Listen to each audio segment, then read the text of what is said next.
एक बार की बात है। किशनपुर गांव में महेश नाम का व्यक्ति अपनी बीवी रमा, 6 साल की बेटी पिंकी और 8 महीने के बेटे बिट्टू के साथ रहता है। जिंदगी एक पल में कितनी बदल जाती है, इसका सबसे बड़ा उदाहरण है महेश। वो एक केमिकल फैक्ट्री में काम करता था। एक रात फैक्ट्री में ब्लास्ट हो गया। उसे गंभीर हालत में अस्पताल में भर्ती कराया गया। जैसे ही रमा को पता लगा, वो भागी भागी अस्पताल पहुंची। काफी गंभीर हालत है आपके पति की। हम अपनी तरफ से पूरी कोशिश कर रहे हैं, आप भगवान पर पूरा भरोसा रखिए। महेश बच तो गया, लेकिन इस हादसे में उसने अपना पैर भी खोया और अपनी नौकरी भी। घर में जो भी जमा पूंजी थी वो उसके इलाज में खर्च हो गई। पिछले 3 महीनों से वो बेरोजगार है। इन 3 महीनों में उसने नई नौकरी ढूंढने की बहुत कोशिश की, लेकिन एक अपाहिज को कोई भी नौकरी नहीं देना चाहता था। अब तो बारिश का मौसम भी शुरू हो गया था। इस मौसम में उसे एक जगह से दूसरी जगह जाने में बहुत दिक्कत होती, क्योंकि सड़कें पूरी तरह पानी से भर जाती। आज भी वो परेशान अपने घर लौट रहा था। आज भी मुझे कोई काम नहीं मिला। सब लोग मुझसे ऐसे नजरें चुराते हैं जैसे कि मैं कोई भूत हूँ। अरे अपाहिज को जीने का हक नहीं है क्या?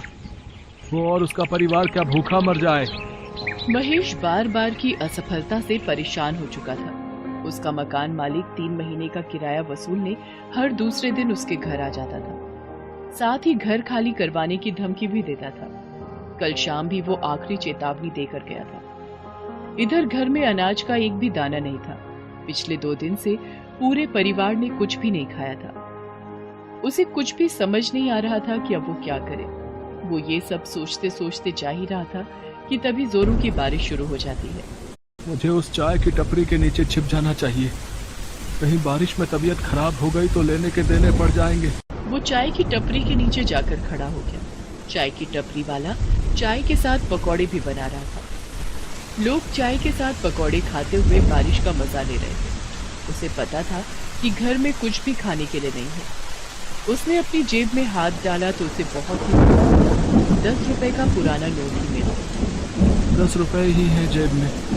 क्या करूं मैं? हम मियाँ बीवी तो पानी पीकर भी रह लेंगे, लेकिन बेचारी कब तक भूखी रहेगी?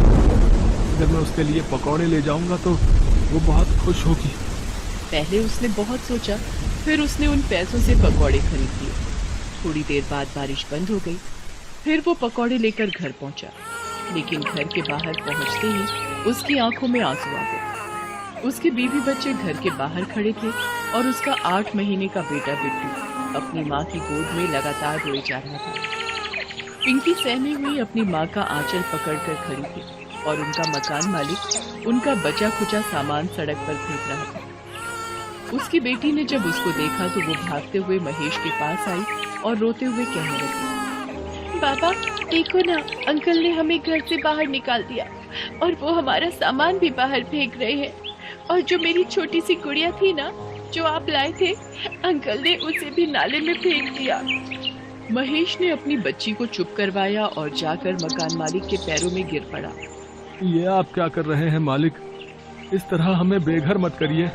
चुप कर, पहले 3 महीने का किराया हाथ में रख, फिर बात कर। मैं जल्दी ही आपके सारे पैसे चुका दूंगा। चुप कर, पिछले 3 महीने से तुम्हारी ये बात सुन सुनकर मेरे कान पक गए हैं। तभी मकान मालिक की नजर महेश के हाथ में कागज में लिपटे पकौड़ों पर गई। उसे देखकर उसका पारा चढ़ गया। अरे रे, कितना झूठ बोलते हो तुम लोग। मेरा किराया देने के लिए तुम्हारे पास पैसे नहीं है और पकोड़ा पार्टी करने के लिए पैसे हैं। चलो निकलो यहाँ से, मक्कार कहीं के। ये कहकर उसने उन पकौड़ों को उसके हाथ से छीनकर फेंक दिया। फिर वो अपने घर में ताला लगाकर निकल गया। महेश और उसकी पत्नी गिड़गिड़ाते रहे, लेकिन वो तो निर्दयी बना रहा। अब हम कहाँ जाएंगे जी? पता नहीं रमा, लेकिन कहीं तो जाना होगा ना।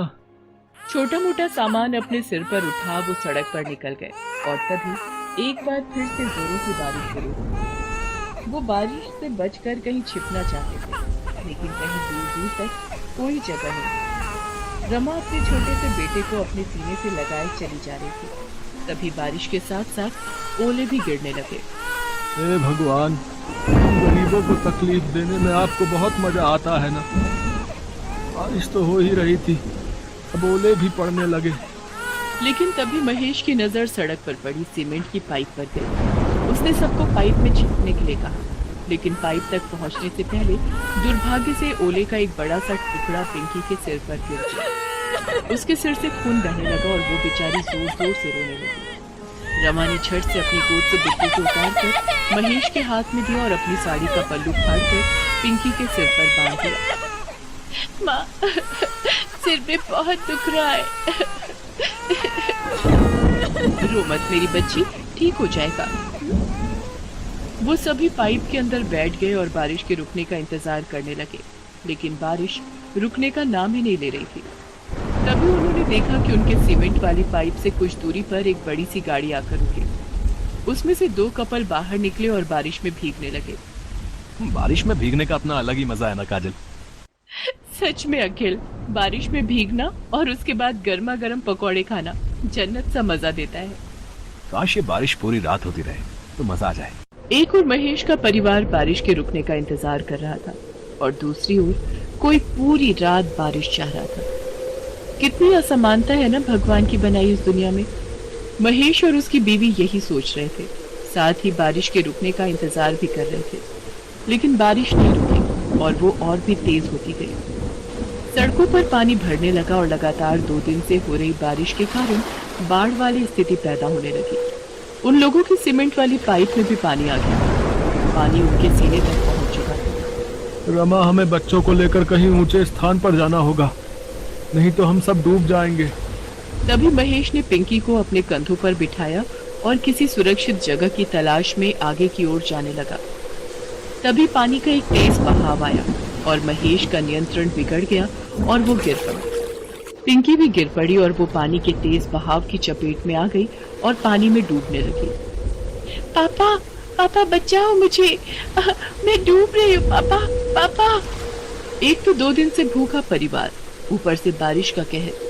महेश चाहकर भी अपनी बच्ची को नहीं बचा सका और पिंकी पल में ही उनकी आंखों से ओझल हो गई। पिंकी, पिंकी कहाँ हो तुम? पिंकी, आए मेरी बच्ची। लेकिन पिंकी ने कोई जवाब नहीं दिया। आज महेश खुद को बहुत ही असहाय महसूस कर रहा था और एक असहाय पिता की तरह ऊपर आसमान की तरफ देखकर कहने लगा, भगवान, तुम्हें जरा भी दया नहीं आती क्या हम गरीबों पर? पूरे पत्थर हो गए हो क्या? पहले तो मुझे अपाहिज कर दिया और फिर दाने दाने को मोहताज कर दिया, फिर सिर से छत भी छीन ली और अब मेरी बच्ची को भी ले गया। कान खोल कर सुन ले तू मेरे लिए भगवान नहीं, पत्थर है पत्थर। वे उस बाढ़ से किसी तरह बचने की कोशिश कर रहे थे, लेकिन उनके पैर जवाब दे चुके थे। भूखा शरीर अपनी ताकत खो चुका था। उनके पैर लड़खड़ा रहे थे और वो भी इस बाढ़ की चपेट में आकर डूबने लगे। हालांकि तब भी उन्होंने हाथ पैर मारे, लेकिन भूख ने उन्हें कमजोर बना दिया। दोनों एक दूसरे को पुकार तो रहे थे, लेकिन पानी के बहाव में वे पुकार अनसुनी हो रही थी। रमा, रमा, बिट्टू। लेकिन शायद मौत अभी उनके हाथ की रेखाओं में नहीं दिखी थी। तभी तो वो पानी में गिरकर बेहोश हो गए थे और बहे जा रहे थे। तभी बाढ़ राहत कार्य वालों की नजर उन पर पड़ी और वे उन्हें अपनी नाव में बचाकर राहत शिविर ले आए। इस बारिश में हम तीनों तो बच गए रमा, लेकिन इसने हमसे हमारी पिंकी को छीन लिया, हमसे छीन लिया रमा। वे दोनों एक दूसरे को पकड़कर रो रहे थे कि तभी एक नन्ही सी बच्ची, जिसके हाथों में बिस्किट और ब्रेड का पैकेट था, वो पैकेट उसको राहत शिविर वालों ने दिया था, उनके पास आई और पीछे से आकर बोलने लगी, बाबा, बाबा, क्यों रो रहे हैं आप लोगों को भी भूख लगी है ना? ये लीजिए ब्रेड खाइए, अंकल ने मुझे दी थी, मैं आप लोगों का ही इंतजार कर रही थी। वो आवाज पिंकी की थी। पिंकी को देखकर महेश और रमा फूट फूट कर रोने लगे। पिंकी को भी राहत कार्य वाले बचाकर शिविर में ले आए थे। अपनी बच्ची को जिंदा देखकर वो लोग ऊपर वाले को देखकर उसका शुक्रिया अदा करने लगे। पूरे 1 महीना वो लोग राहत शिविर में रहे। उसके बाद सरकार ने उन्हें कुछ पैसे मुआवजे के तौर पर दिए, जिससे वो नई जिंदगी की शुरुआत कर सके। आज महेश एक चाय पकौड़े की दुकान चलाता है। उसकी जिंदगी अब पहले से बेहतर हो गई है। बारिश ने परीक्षा तो ली उसकी, लेकिन उसी बारिश ने उसे फिर से अपने पैरों पर खड़े होने का मौका भी दिया।